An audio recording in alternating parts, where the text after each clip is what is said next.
Matrix Money Tuesday. How's it going, everyone? We're back. How's everybody doing? Welcome. Oh wait, man, it's here somewhere. There it is. Now we're official. We got the scroll going down the bottom there, so you know it's entertainment purposes only, and not financial advice and all that other kind of good crap. It's legit.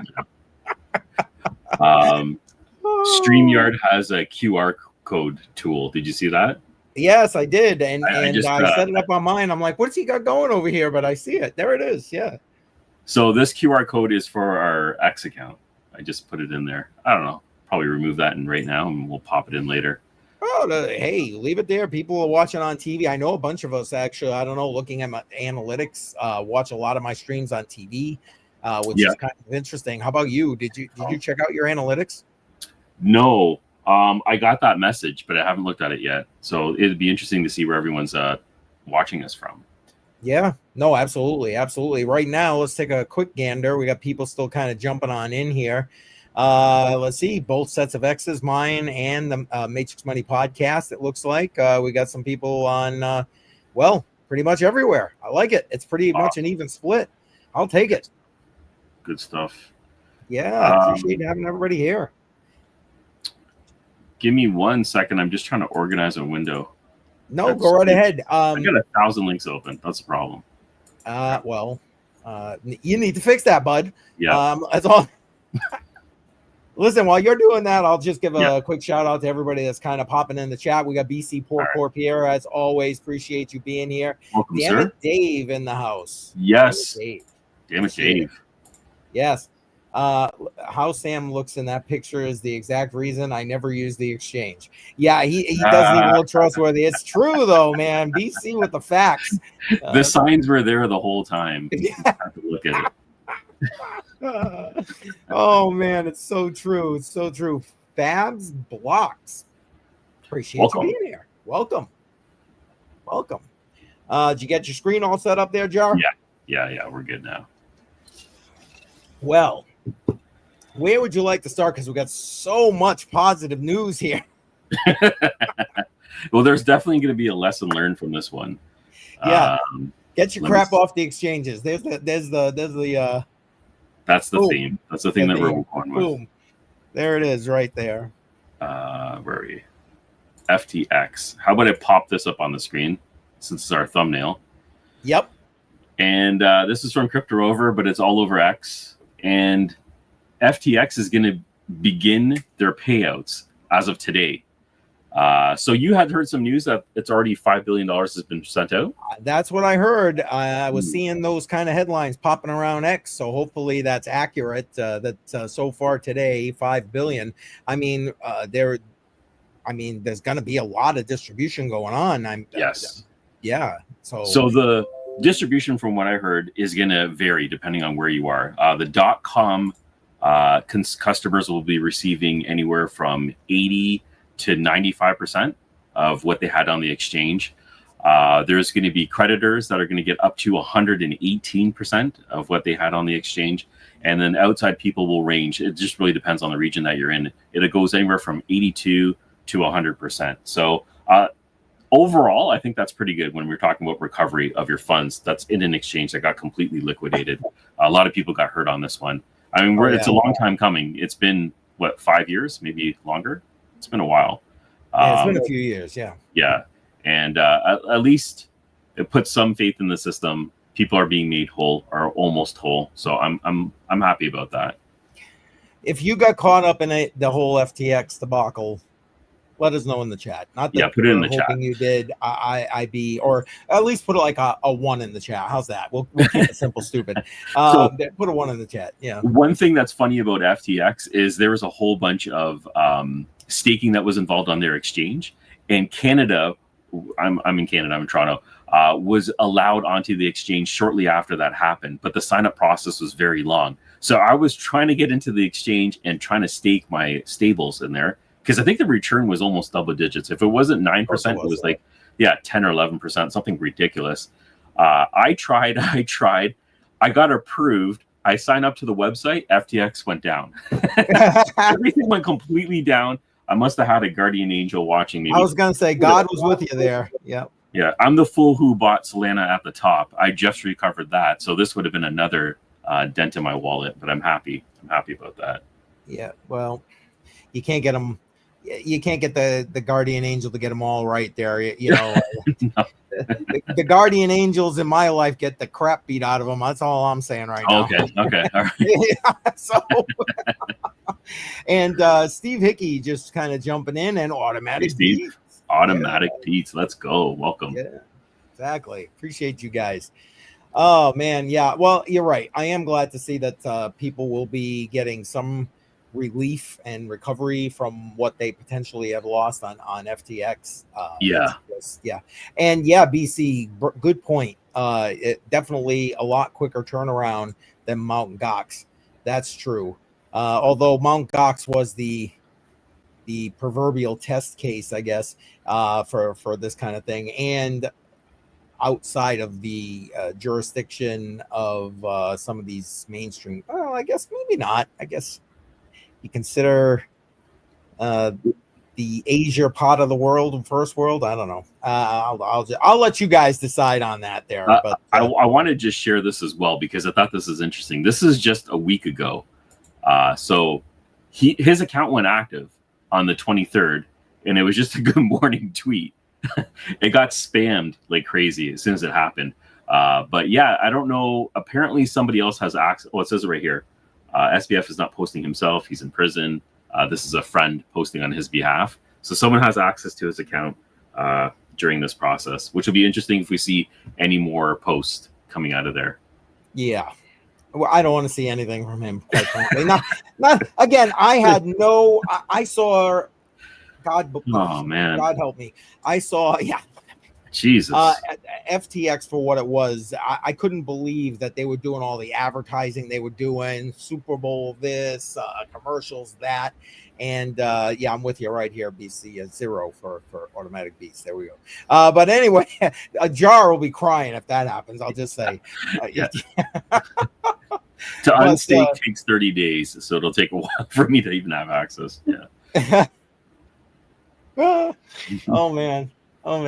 Hey, we're trying to have a little bit of fun here. Appreciate everybody being here. Thanks for checking on in. I guess we can go to this one. This one's been out there for a little while. Yeah. For those who may not already know, guess what?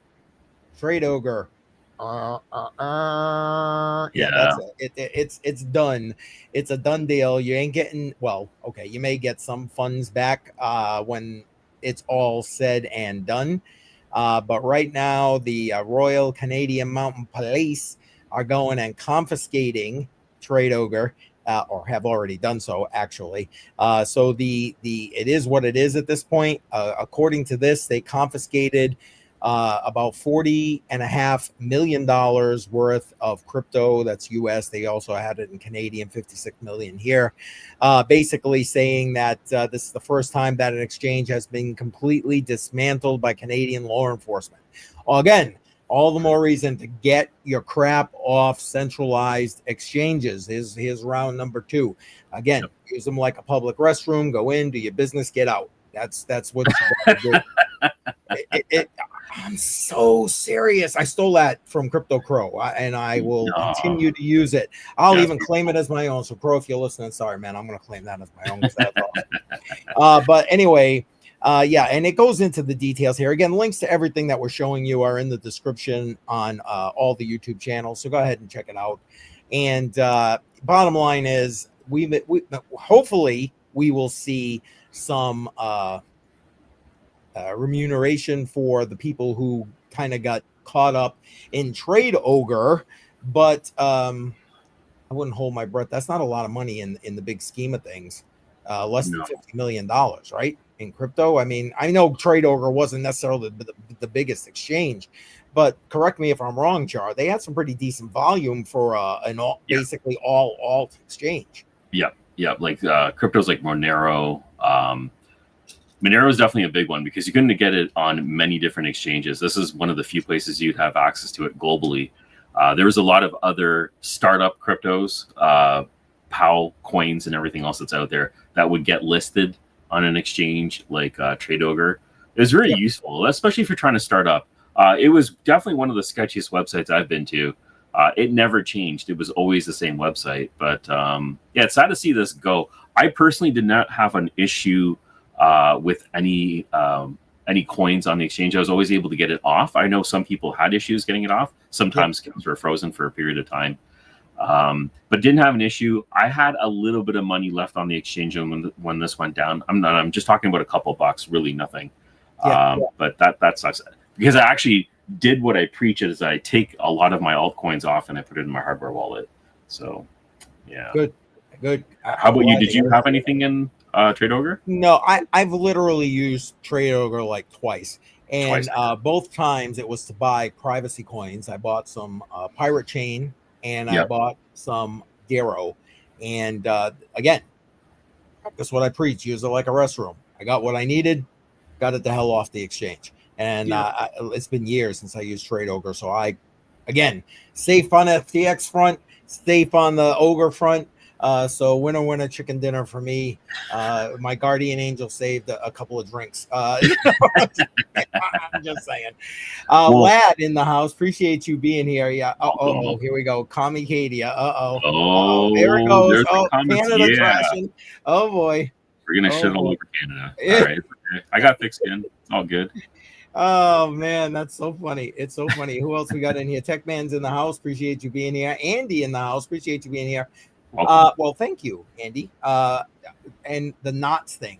Jeez, you know what? It's so funny. I was thinking about doing a kind of members only stream, and that was going to be my topic of conversation. Jar, is there anything you want to throw in with regard to what she's talking about? This whole Bitcoin whatever it is with knots and core. No, actually I don't know too much about it myself, so I'm gonna have to dig in there. Yeah, it's there's I don't know, a lot of bull going on in there if you ask me, Andy, and I don't know enough about it in order to be able to intelligently give you a maybe 60 to 90 second synopsis of the situation beside it's going to screw Bitcoin. Bitcoin to me is one of those conservative assets. Leave it the hell alone unless you need to do something with it. Right. In my opinion, trying to look at it in a long-term mindset, in my opinion, like it was meant to be thought of. Wick's wife in the house, appreciate you being here. Thank you. I got one question for the chat. With TradeOgre going down, what's your next go-to exchange? Because we know ZegX went down recently as well. Earlier this year. There is non-KYC, which is like a twin of ZegX. There's very few exchanges out there that people can jump into, especially for those micro assets. But what exchanges are you guys using? Let me know in the comments. And I love this. Yeah, I agree, BC. It does. That's what I said the first time I heard the name. I'm like, really? Who would name their exchange that? I don't even understand. Yeah. And here we go. It's back. It's coming back around there, Jar. Oh my goodness. Oh my goodness. Yeah.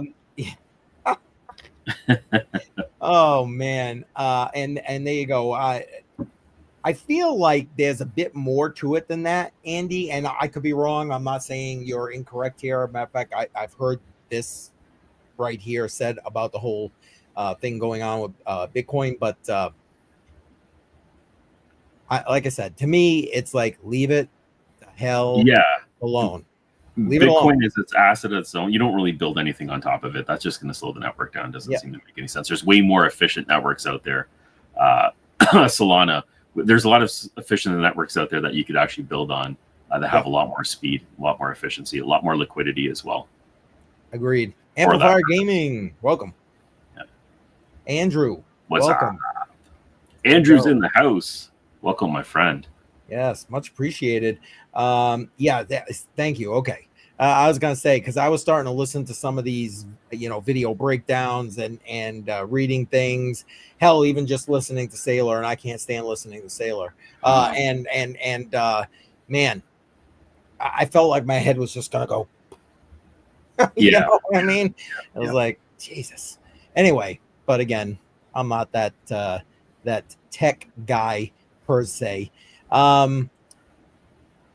there was something else I wanted to ask, and I can't remember, Jar. So I'll have to come back to you. I wanted to answer your question. That I know I'm not in the chat, but I'm here. For some of the altcoins now, though they don't have the breadth of them that a lot of these like TradeOgre and Zegex was great. I love Zegex. Is Blowfin. That's what I'm using now, mostly for those kind of things. Blowfin. Yep. Okay. That's an exchange. Yes. Huh. Okay. Yep. Right.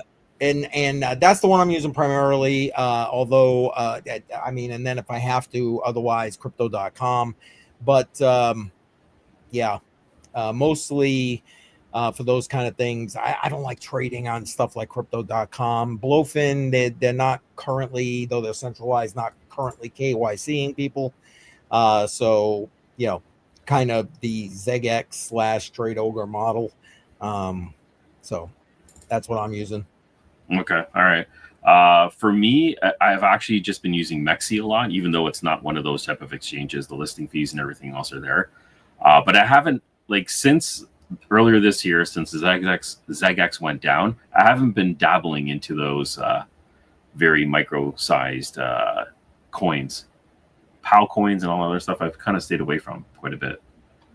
That's interesting because I know you're the guy that's doing a lot of this nodes and getting out in front of a lot of these things to get information on them. So how are you doing that effectively if you can't utilize or have an exchange that you can utilize like that? I know we're getting off topic and I apologize, but if I'm wondering, I got to believe that people in the chat might be wondering. Yeah.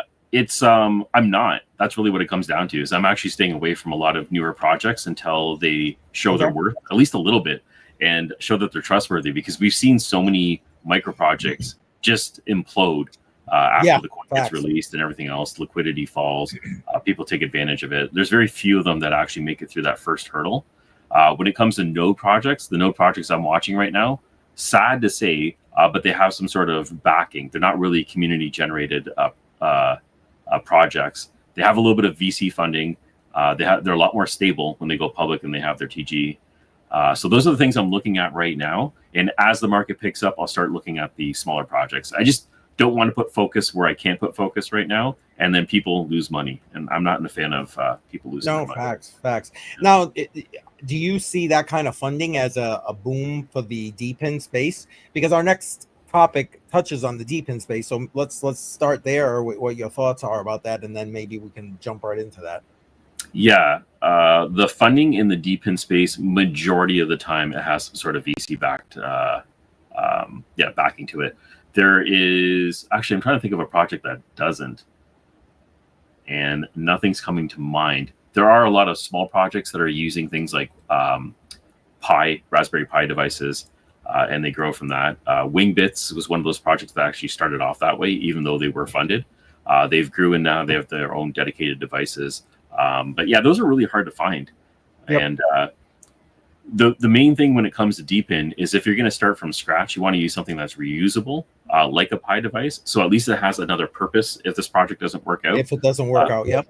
Yeah, people don't want to spend $500-600 on a one-of-a-kind device that can only be used for that one project and can't be repurposed later. So, unless it actually proves its worth, it's hard for me to do that. I get it. And Lone Wolf, welcome. Appreciate you being here. So the next thing we were going to talk about with this whole letter from the SEC regarding DoubleZero, basically a no action relief letter over their token distribution. Block. Yeah, I'm busy. Okay.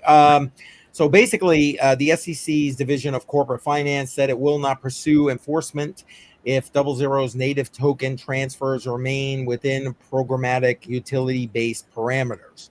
Hester Pierce, we all love Hester Pierce, Crypto Mom, highlighted how DePIN tokens differ from traditional fundraising transactions under the Howey test. So basically, I mean, that synopsis in a nutshell summarizes what this whole letter is from the SEC. If you want to read this whole article in detail, again, links are in the description. But I don't know. I think that's good news for the crypto space as a crypto space in general, Yep. deep in space as a whole, and obviously for this Solana-based DoubleZero, winner chicken dinner for them, obviously. Right? Yeah. I mean, I'm just zipping down the comments. I don't know if you saw this. I know it's off topic here, but if you wanted to answer that to, I know Amplifier Gaming's here all the time. I hate not answering questions if we can. That's the question I'm going to answer. That's a you question. Yeah. So as a home miner, this one's out of the question. The proto rig, the power consumption is off the charts. It's something I could not do at home. It would something that if you have the money to purchase it, I would use a hosting service like Terra and have it hosted over there. We at the Node Factory are looking at this one very closely for the release of it, because we do want to offer shares for people who can't afford the whole thing and that would like to have a portion of it.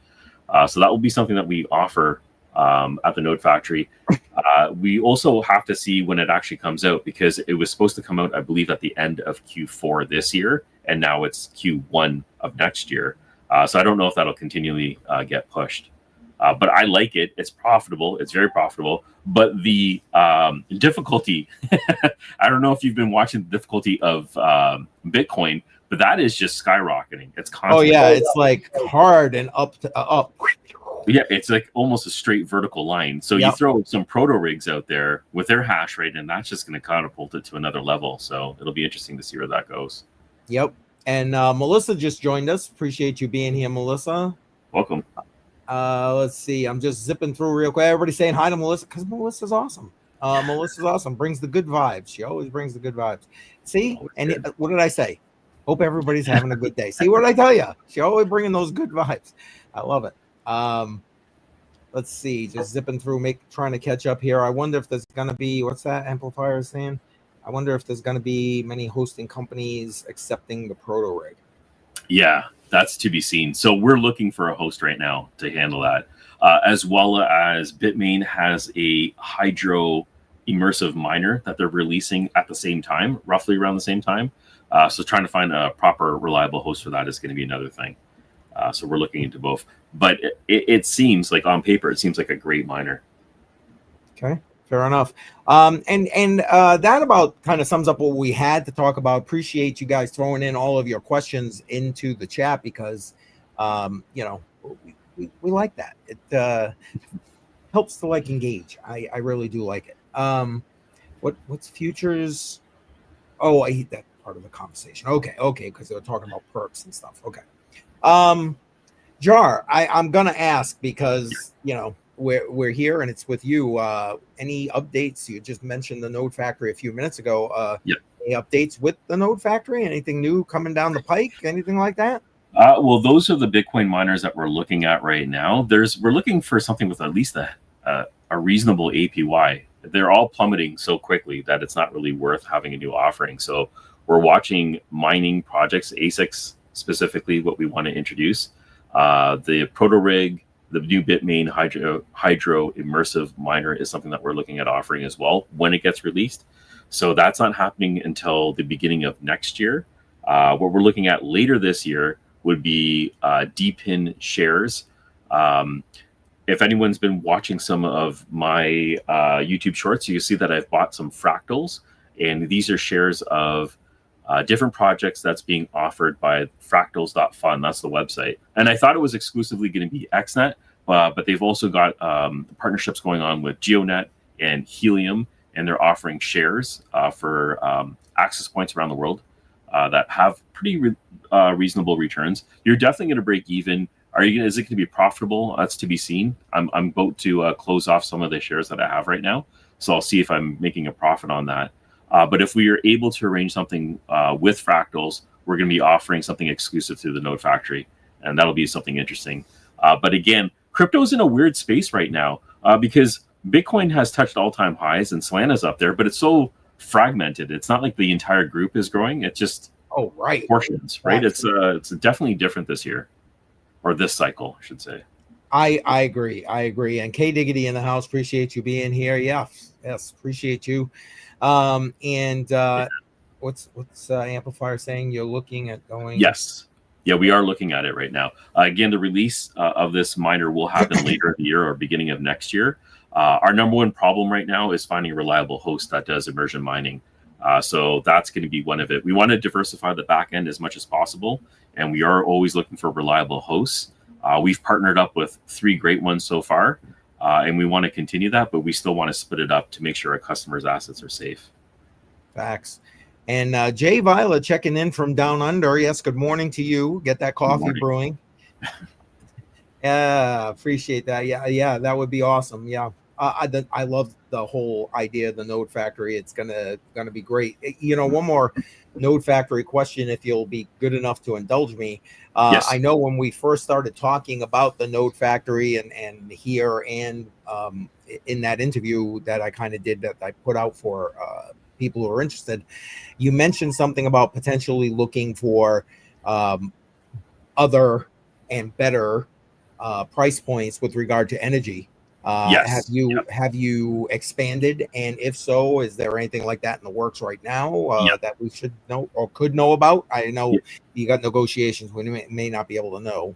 We have a few that are ongoing right now. Actually, BC Port Corp had provided one of the contacts that we're supposed to be reaching out to later this year. Oh, you did reach out to Buck. We have an initial conversation that's going to get started there. So nothing really to work on just yet. But yeah, we are looking at more hosts, especially if we're going to be bringing more Bitcoin miners on. We don't want it all in one cluster. So splitting it up is definitely going to be our biggest adventure coming up. Yep. I'm glad to hear that. And Techman's asking something I've asked before with regard to I'm assuming the Terra hosting is what he means. Yep. Yeah, that's one of the people that we use on the back end is Terra hosting. So Hawk's amazing. I work with him all the time when we're deploying new miners. Completely transparent. I love that part. And he's also trying to help us make sure that we get the best possible price for our customers. So we don't really mark up our miners itself. What we do have is a 10% management fee that goes on the rewards that we take our profit from. So we try to keep the cost as low as possible and try to keep it operational. It should be a little bit profitable, but we're trying to give our customers an edge, especially in this game, in the mining game. That's not something easy to do. Right. Now, is it still much more profitable right now? Because I know you had a bunch of different nodes going on, as well as the ASICs. Are you seeing a huge difference, a disparity in the profitability? Yeah, so there's a lot of projects that got crushed in general. Majority of the projects got crushed, down 50, 60, 70%. So they're still turning out rewards, and we're still collecting them. People are mostly holding them in their wallets. They're not actually withdrawing them, and that's probably because it's not really worth to do it right now. Transaction fees and everything else. Yep. Again, we have to wait to see when the altcoin season actually starts, and will these projects pick up? Because I think that's what most people are waiting for. They're the altcoin season starts. If we that's a good one. Yeah, if we even have an altcoin season, will these projects pick up and will it be profitable? I don't know, but we're giving them the chance by hosting them there, so we'll figure it out when it happens. Yeah, I mean, why not let them run and grab some rewards out of it? I mean, that's Andy's got a question for you here. Yep. How far off are we from economically stable hot tub? I can see where her mind is going right now. I would love a hot tub powered by a Bitcoin miner. I don't think we're going to be that far off at the rate that we're going right now, especially with things like the proto rig and how much power it's consuming. I've heard people heating their homes easily with Bitcoin miners in the winter. So, yeah, that would be nice. That would be nice. It would, yeah, Terra hosting. Hawk is great. Hawk is great. Terra hosting's awesome. I love them. Yeah, they're great guys. And I'll tell you what. Speaking of this, and yes, Tech Man, because for those who know, every Friday night, 7 p.m. Eastern, I have Crypto on the Rocks, right? Well, Hawk just like randomly showed up one night, which was great. It was awesome to have him there. I mean, he wasn't there long. He was there for like a half an hour, 45 minutes or something, but it was really good. I reached out to everybody because we got the 100th episode coming up. Well, not everybody. I got one more person to ask. But anyway, a lot of people, and Hawk did reply and said he's going to try and make it. So I just sent them the link to come on in and join today. So I'm hoping that he'll be there for that. Awesome. That's a misnomer. Okay, it looks like conversation all set in the house. Appreciate you being here. I'm just looking because if we got other questions, why not? There's a what? There is a Bitcoin, Bitcoin coffee heater. I seen that. It's like a little, basically like a coaster, and you can put your mug on it and it keeps it warm. Basically like an ember mug, but not really an ember mug. It's a coaster heater, so it's interesting. But yeah, I think it was a Hobbyist. I think Hobbyist has one. I don't even know if it was real because when I looked at it, it was questionable. I thought maybe it was AI, but maybe it's a real thing. And well, yeah, these days you can't even tell, can you? I mean, it's like no. And Chuck Danger's in the house. Appreciate you being here, Chuck Danger. Welcome. Yes. Although we are going to be wrapping up pretty soon, but I still appreciate you coming in, hitting that like button. You know the drill. And yeah, they're talking about the YubiKey. We just did a YubiKey. Thank you to BC Port Corp giveaway the last 2 weeks on Hodl the Line. And Jay Vila, who's in the chat here, won last night. And nice. So it's on its way to her. Yeah. I love YubiKeys. Love them. Me too. Me too. Yeah. Excellent pass phrase tools. No. Okay. That's okay. So let's update you guys. Next week on Tuesday, Jar is on vacay. I'm on vacation. I need it. Yeah, we won't be here next week. What the hell is a YubiKey? Here, it's this. Can we see that? It's I can sort of see it. The security device. You plug it into your computer, or it's also you can use it to like help me with the NFC. If it's NFC, you got one that's NFC enabled. Think two-factor authentication. So it's an encrypted layer of security that usually requires some sort of physical interaction in order for you to transact. So it's very useful. Some wallets actually have that ability as well. So that's a interesting thing. So you can get a multi-purpose. Great. Yeah, it's absolutely great. I use it for just about everything. It's just awesome. I've been using my OneKey crypto wallet. That's why I was going to mention it. I was going to say, go ahead, talk about that. Yeah, so it's useful because it has FIDO2 built into it. I was just looking at it. This is the classic, right over here. No, I'll bring you up full screen so everybody can see it. Just see, so it's not reflecting. This is the OneKey Classic. It has FIDO2 enabled in it, so it can not only just be used as a wallet, but it can be used as a FA2 device. Am I saying that right? 2FA. Yeah, I'm dyslexic. Anyways, yeah, so it's multi-purpose. And I've been testing it out for the last 2 weeks, flawlessly working. Just put in your PIN, you authorize it, and it automatically works. Especially with social media accounts, having 2FA is really important. Oh, heck yeah. So, yeah, that's what I've been using. And if you're using centralized exchanges, pretty much they all do them now. Yes. Use your 2FA, man. Absolutely. 2FA almost required almost everywhere now to use it. So, why not double down? And Jar, you did an entire video on that OneKey, right? Yeah, I did. I have the OneKey Classic and the OneKey Pro. I'm using the Pro more often just because I like the display. It's a lot clearer to read. There's also discount codes in that video if anyone is interested in getting it. But yeah, it's a great hardware wallet. I use that as part of my arsenal of security because I'm also using a Tangent wallet in the back end. I love the Tangent wallet. That's an excellent hardware wallet. And I also have a SuckUX wallet that I use sometimes, not as often. But those are basically like the top three that I'm using right now. Yep. Yeah. Yep. Well, why don't we start wrapping up? What else you got going on? And that way everybody knows so they can tune in. So on my end, I have this wonderful device over here. This is the Solana Seeker.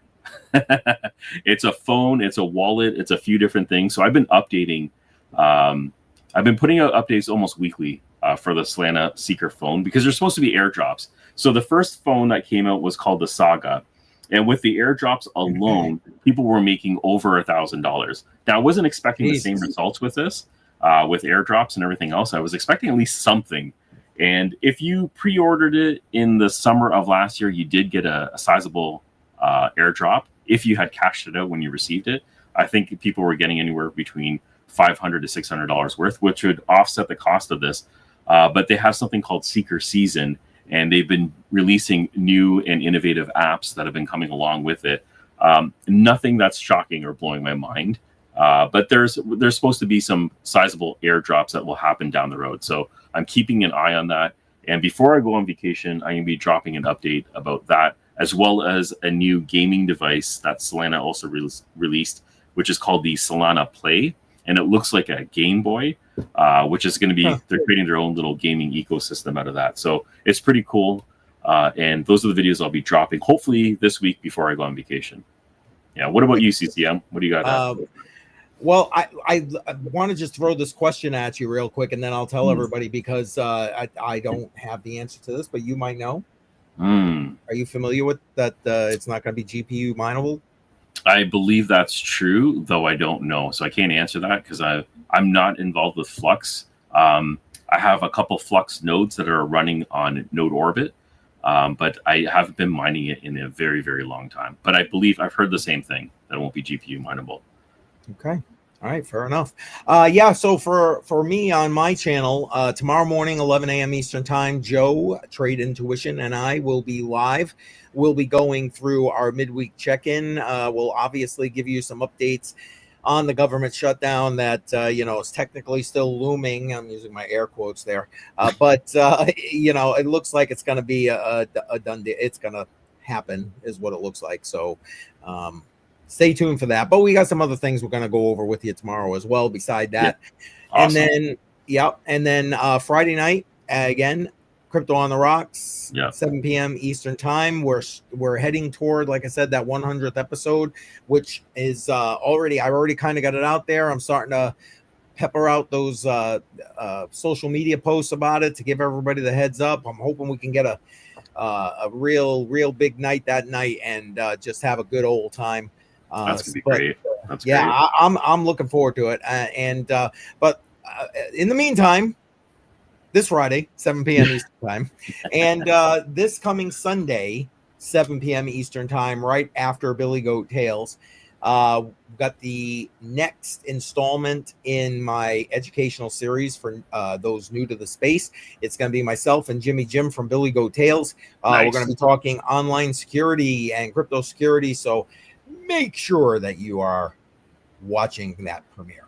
Other than that, I got nothing else going on. What's it called? Crypto on the Rocks? Yes, it is called Crypto on the Rocks. Yes. It's on Fridays. Is it 7 We encourage you to bring your alcoholic beverage if you have not. Yes. The conversation is about crypto most of the time, right? Okay, let's put it this way. It usually starts out there. Where it goes, honestly, that's I'll tell you what. Crypto on the Rocks. Think of Crypto on the Rocks like sitting around a campfire with all your buds, cracking open a beer and just shooting the crap about whatever happens and where the conversation goes. That's kind of the way we do it. It's one of the few live streams I don't really structure very much unless I'm doing some kind of giveaway or something like that. But you should come. It's a good time. We have a laugh, a drink, maybe 10. Yeah. And then we go from there. You're not old enough? No. Okay. Well, okay. Well, I'm not trying to contribute to the delinquency of any minors. And he was just saying it's posted on their Discord. So I'm going to jump into the Flux Discord, see what's going on, because I don't know anything about it. I've heard a few things, but I definitely like to confirm what they're doing over there. Okay. There you go. I think that's going to do it for us, Jar. I mean, again, guys, don't forget, we won't be here next Tuesday. We're going to let Jar have some family time. Yeah. But we'll be back that following week, right after Columbus Day for those here in the U.S. Yeah, I don't know. I think that's it, Jar. Anything else you got, bud? That's it on my side. Thank you, everyone, for joining. Hope you have a great Tuesday. Take care. Have a good night, everybody. Thanks.